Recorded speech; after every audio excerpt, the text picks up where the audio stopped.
Okay, to clear cache in your PS5 Slim, first of all you have to click on the PlayStation button and power off your device. So go here, tap to turn off PS5, and now you have to locate the PlayStation power button. It's located on the front of your device under the USB-C ports.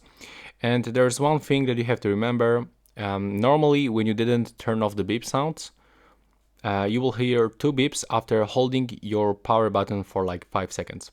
If you turn them off, you will hear only 1 beep.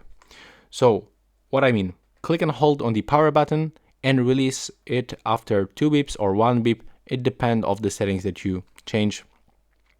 So click and hold it right now, the power button, and when you hear beep, there we go, release your power button. Now just wait until you will see the information on the screen. There we go. Now we have to connect the controller using the USB cable and press the PlayStation button on the controller.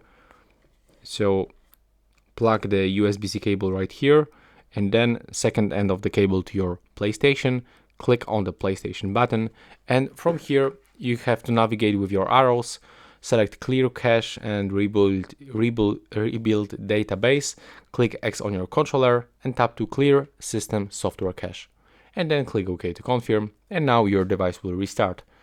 If it doesn't, just click power button to turn it on. And that's it. Right now, please subscribe to my channel. Bye bye.